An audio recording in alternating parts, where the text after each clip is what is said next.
Hey, welcome. Today we're going to talk about something that I think every English learner runs into. That moment when you get stuck. You're good, but you're not fluent. So how do you cross that bridge? Let's dive in.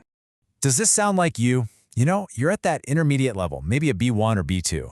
You can get by, you can have a conversation, but it's just not you. The quick, smart, funny person you are in your own language gets lost somewhere in translation. It's super frustrating, right?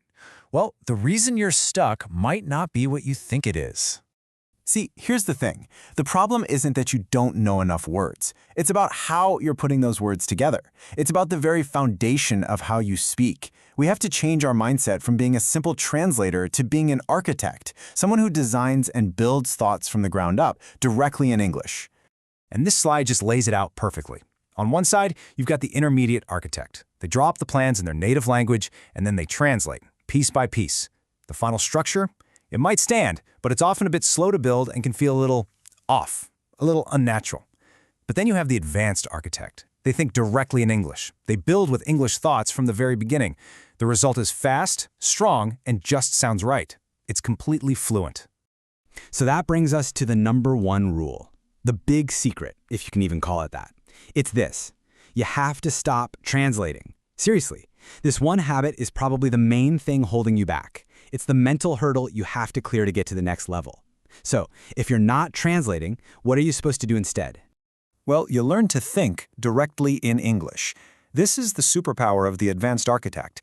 It means when you want to talk about your day, the thoughts themselves form in English. You don't think it in your language and then find the English words. You just think it. It's about making the entire process, from idea to spoken word, happen in one language. And look at how much simpler this is. The old way has that extra clunky step in the middle. That's where all the hesitation comes from, right? The awkward pauses, the weird grammar. But the fluent way? It's a straight line. You think it, you say it. Boom. It's smooth, it's efficient, and honestly, it's how native speakers do it without even realizing.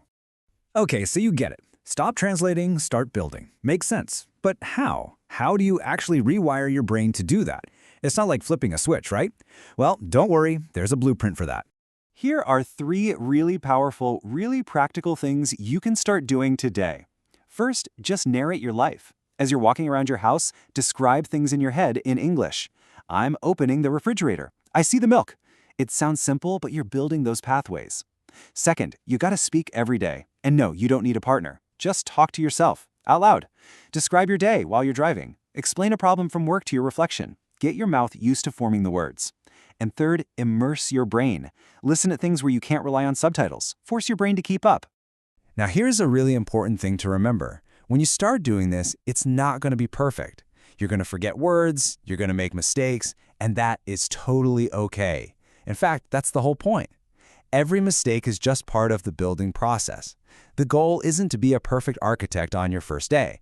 The goal is to show up to the construction site and practice every single day. So here it is. This is your new roadmap to fluency. First, adopt that architect mindset. You are a builder. Second, practice thinking in English every single day, even for just a few minutes. Third, just start talking. Don't wait until you feel ready, because you'll be waiting forever. And finally, when you make a mistake, don't get discouraged. Mistakes are not failures. They are literally part of the plan. They show you're trying, you're building. So I'm going to leave you with a question. A challenge, really. Stop thinking about all the things you can't say perfectly. Instead, focus on what you can build. Look around you right now. What's the very first thought, the first sentence you're going to build with your English today?